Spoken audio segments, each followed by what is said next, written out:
पाकिस्तान को भारत की दो टोक। विदेश मंत्री एस जयशंकर बोले, पाकिस्तान से बात होगी तो सिर्फ पीओके और आतंकवाद पर होगी, तीसरा कोई मुद्दा नहीं। नाम लिए बिना अमेरिका को जयशंकर का क्लियर मैसेज, कहा पीओके पर किसी तीसरे देश का दखल मंजूर नहीं। जयशंकर बोले, सिंधु जल समझौता सस्पेंड ही रहेगा, जब तक सीमा पार से आतंकवाद बंद नहीं होता तब तक भारत का यही रुख रहेगा। जयशंकर ने चीन को भी घेरा, बोले चीनी सैटेलाइट ने पाकिस्तान की मदद की, हमने सिर्फ आतंकी कैंप को निशाना बनाया। ऑपरेशन सिंदूर के बाद रक्षा मंत्री राजनाथ सिंह का पहला कश्मीर दौरा, एलओसी पर जवानों से मुलाकात। श्रीनगर एयरबेस पर वायुसेना के वॉरियर्स से मिले रक्षा मंत्री राजनाथ सिंह। बातचीत के दौरान जवानों ने वंदे मातरम और भारत माता की जय के नारे लगाए। रक्षा मंत्री राजनाथ सिंह ने बदामी बाग के जवानों के साथ लगाए भारत माता की जय के नारे। एलजी मनोज सिन्हा और सीएम उमर अब्दुल्ला मौजूद रहे। श्रीनगर में जवानों से मुलाकात के बाद रक्षा मंत्री राजनाथ सिंह बोले, हमारे वीर सैनिकों के साहस को नमन। रक्षा मंत्री ने जवानों का हौसला बढ़ाया, कहा हमें अपने जवानों पर गर्व, पाकिस्तान आपके शौर्य को कभी भूल नहीं पाएगा।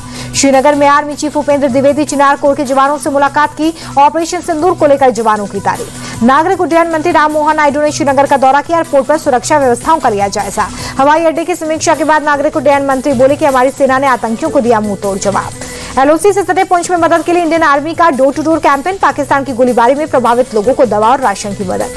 पाकिस्तान की करतूतों पर एक्शन की तैयारी, टीआरएफ को लिस्ट में डालने की कोशिश हुई तेज। जम्मू कश्मीर के त्राल में जवानों को बड़ी सफलता, मुठभेड़ में 3 आतंकी ढेर, सर्च ऑपरेशन जारी। सुरक्षा बलों ने आतंकी आमिर आसिफ और यावर को मुठभेड़ में गिराया।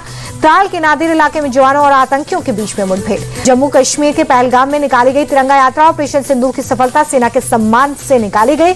22 अप्रैल को दहशतगर्दों ने पहलगाम में अटैक किया था। श्रीनगर के लाल चौक पर निकाली गई यात्रा, बड़ी संख्या में लोग हुए शामिल। पानी के लिए भारत से गिड़गिड़ाया पाकिस्तान, पाकिस्तान के जल संसाधन सचिव ने लिखा लेटर, सिंधु जल समझौते पर दोबारा विचार की appeal. Jammu marble dealer association ने टर्की के प्रोडक्ट्स के बहिष्कार की घोषणा की, कहा कि हम अपनी दुकानों पर टर्की का पत्थर नहीं बेचेंगे।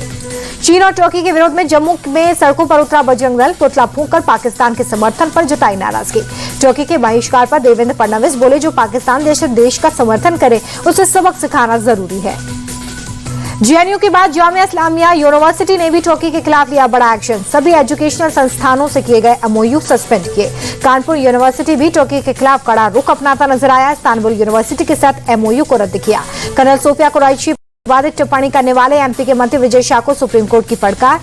सीजीआई बोले कि आप मंत्री हैं, ऐसे बयान कैसे दे सकते हैं। एफआईआर के हाई कोर्ट के आदेश पर रोक लगाने से सुप्रीम कोर्ट ने किया इनकार। विजय शाह की याचिका पर कल सुनवाई करेगा शीर्ष अदालत। विजय शाह पर एफआईआर से जबलपुर हाईकोर्ट संतुष्ट नहीं, एफआईआर की ड्राफ्टिंग पर जताई आपत्ति। विवादित बयान पर चौतरफा गिरने के बाद विजय शाह की सफाई, कहा कि कर्नल सोफिया हमारी सगी बहन से भी ज्यादा सम्मानीय, मैं अपनी बात के लिए माफी मांगता हूं। विजय शाह के बयान पर एमपी कांग्रेस प्रदेश अध्यक्ष जीतू पटवारी का हमला, कहा सरकार ने क्यों नहीं लिया इस्तीफा। सपा सांसद अवधेश प्रसाद ने बीजेपी को घेरा, एमपी के मुख्यमंत्री तत्काल विजय शाह को मंत्रिमंडल से बर्खास्त करें। 30 मई को बिहार जाएंगे पीएम मोदी, काराकाट में विकास प्रोजेक्ट्स की देंगे सौगात। नेता प्रतिपक्ष राहुल गांधी के बिहार दौरे पर विवाद, प्रशासन की इजाजत के बिना दरभंगा के अम्बेडकर छात्रावास में जनसभा। अम्बेडकर छात्रावास में छात्रों से राहुल गांधी बोले कि मुझे रोकने की कोशिश हुई, लेकिन मेरे पीछे आपकी शक्ति, इसलिए मुझे कोई रोक नहीं सकता। पटना के एक मॉल में फिल्म देखने पहुंचे राहुल गांधी, कार्यकर्ता के साथ दलित विचारक ज्योतिराव फूले पर बनी फिल्म देखी। बिहार में राहुल की सभा को इजाजत न मिलने पर भड़की कांग्रेस। यूपी कांग्रेस अध्यक्ष ने कहा, केंद्र के निर्देश पर नीतीश सरकार ने राहुल को रोका। राहुल गांधी की सभा पर जेडीयू सांसद संजय झा का अटैक, कहा किसी छात्रावास में राजनीतिक बैठक की जाती है क्या। राहुल गांधी के खिलाफ एक्शन लेने की तैयारी में प्रशासन, भारतीय नागरिक सुरक्षा संहिता की धारा 163 के उल्लंघन का आरोप। पश्चिम बंगाल में अगले साल होने वाले विधानसभा चुनाव से पहले बीजेपी को झटका, पूर्व केंद्रीय मंत्री और पूर्व सांसद जॉन बारला तृणमूल में शामिल हुए। टीएमसी में शामिल होते ही जॉन बारला ने बंगाल के नेता प्रतिपक्ष शुभेंदु अधिकारी पर अटैक किया, कहा जनता और धर्म का विभाजन करके वो सीएम बनना चाहते हैं। छत्तीसगढ़ तेलंगाना सीमा के पास सुरक्षा बलों का ऑपरेशन, नक्सलियों के खिलाफ 21 दिनों तक चलाया ब्लैक फॉरेस्ट ऑपरेशन। छत्तीसगढ़ के घायल सीआरपीएफ जवानों से दिल्ली एम्स में मिले गृह मंत्री अमित शाह। 21 दिनों तक चले नक्सल विरोधी अभियान में घायल हो गए थे कई जवान। आप नेता सौरभ भारद्वाज का दिल्ली सरकार पर अटैक, कहा दिल्ली की न हवा साफ हुई और न ही यमुना, सरकार के सभी वादे फेल हुए। सौरभ भारद्वाज ने दिल्ली सरकार से पूछे सवाल, कहा धुंध को लेकर सरकार को देना चाहिए जवाब, इसे लेकर दिल्ली सरकार चुप क्यों। दिल्ली के 111 गांव में पहुंचा पीएनजी कनेक्शन। मुख्यमंत्री रेखा गुप्ता ने पीएम मोदी का जताया आभार। कहा दिल्ली का विकास गांव से होकर ही संभव है। दिल्ली के छतरपुर मेट्रो स्टेशन पर फायरिंग, गाड़ी सवार गंभीर रूप से जख्मी, तलाश जारी। फायरिंग की सूचना पर मौके पर पहुंची पुलिस, आपसी रंजिश की जताई जा रही आशंका। मध्य प्रदेश में पुलिस कस्टडी में 25 साल की देवा की मौत का मामला, सीबीआई जांच के आदेश। सुप्रीम कोर्ट ने हिरासत में हिंसा से मौत की बात कही, फिर मेडिकल रिपोर्ट में चोट के निशान क्यों नहीं?